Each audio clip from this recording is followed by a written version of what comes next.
Hey guys, it's Paul here, the Impulsive Culinarian, and in this video I want to tell you all about my healthy Polish Zrazy recipe, or beef rolls recipe.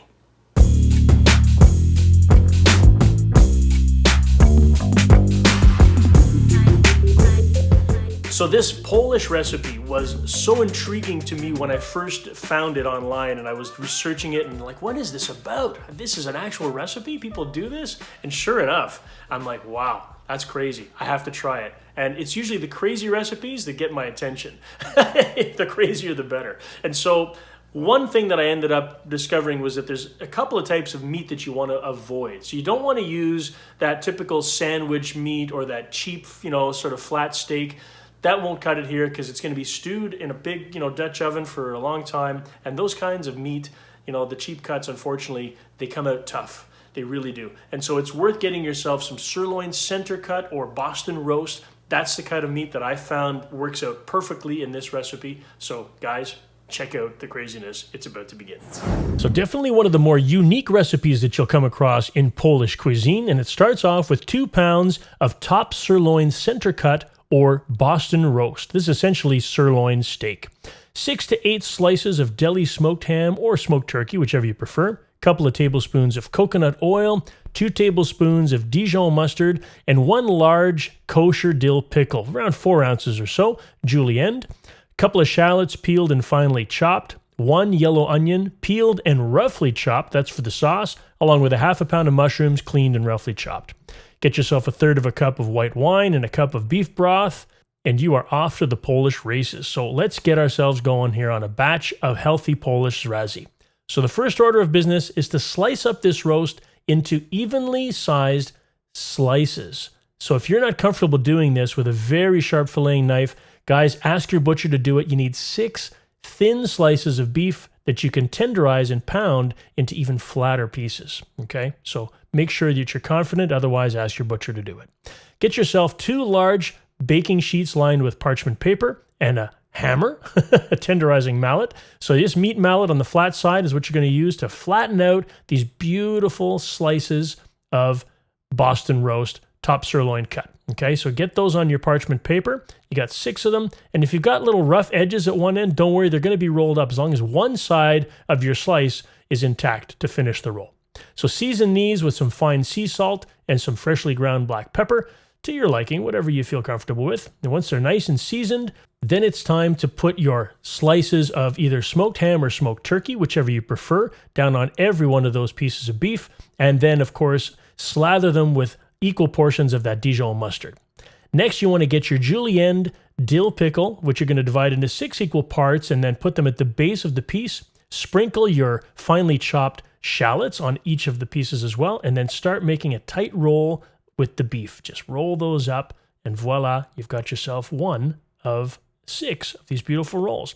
So once you're done rolling up all of these beef rolls, now it's time to tie them up with some butcher's twine. Now, if you've never done this, I'm going to give you a quick tutorial on how to get it done. Get yourself a roll of butcher's twine. It's available at pretty much any grocery store with the cut end away from you. So you start off by bringing the piece over the meat, wrap it under the string, and then tie a knot onto itself. Okay, not tightly at first, just lay it down there, pull the string taut, and then you can tighten the knot and just gently pull that twine in so that it is secured. Now, here's the trick to making all the different little rings around the beef piece. So you just basically flip it and then put it under, and voila. You're going to not even have to tie a knot in this. You just tighten it up, and I'll show you one more time. You just take the string, make a loop, flip it, bring it over, and you keep doing that all the way down the rest of the length of the meat until you get to the bottom.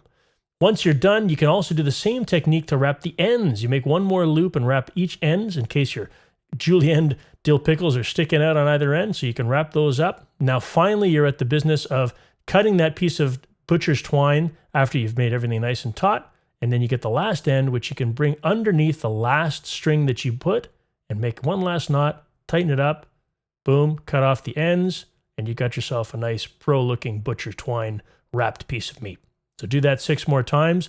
All of them are set to go, so you can put them aside, clean up your workspace, and get yourself a large Dutch oven with a heavy lid. Get your coconut oil in there over medium heat, medium high, just a little bit over medium, In working in batches, you want to brown these rolls on all 4 sides. So start off obviously with just browning the first, and then you want to flip them over. I suggest doing the opposite side, and then once those are nice and brown, you can flip them on the remaining 2 sides as you go along. So again, working in batches so that you've got some room. And once all 6 of your rolls are nicely browned on all 4 sides, you want to get those onto a separate clean plate, set them aside. Then you want to pop your mushrooms and your yellow onion in there and saute those for around 10 minutes or so over medium heat, just until they get nice and softened. And you're not trying to brown them here, but just make them nice and cooked through. So that's the consistency you're looking for. Nice texture, beautiful. And all of the flavor, if you've noticed, is almost completely deglazed just from the moisture of those vegetables. But now when you add your white wine, it's time to really get in there with a wooden spoon and fully deglaze the bottom of the pan. Once you're there, you can add the broth, and then, of course, all of the drippings from those beautiful beef rolls, and stir that around, bring that to a gentle boil. And once you're there, now you can add those 6 rolls back in, nestle them in that beautiful mushroom sauce, cover the lid, reduce the heat to medium-low, and let those simmer for 1 hour and 15 minutes. After which, you get these beautiful, tender beef rolls. You're going to remove them from the sauce, put them on a nice clean plate. And the idea here, guys, is to work very fast because you want to keep these rolls warm. So cover them up with a good batch of tin foil, set them aside while you bring the heat up on this pot up to high, and you get that a very heavy boil going. You want to stir this pot so nothing sticks or burns for around 4 to 5 minutes, and there's the end result, this gorgeous gravy. That's what you're going to pour on top of the serving plate, which you've been keeping warm. So take it off the heat. And now the trick is to get that butcher's twine off the rolls while they're still warm. You don't want to let them cool, so you got to try and work quickly. And there's your serving plate. Last but not least, you want to get that gorgeous thickened gravy with the mushrooms and the onions. Just slather that on top. You can lay them out in a different arrangement with parsley if you're feeling fancy, but this is just pure deliciousness right here. Tell me you don't want to dig into that. And of course, as you've asked before, we wanted to see what's inside. And there you go. Beautiful roll-ups.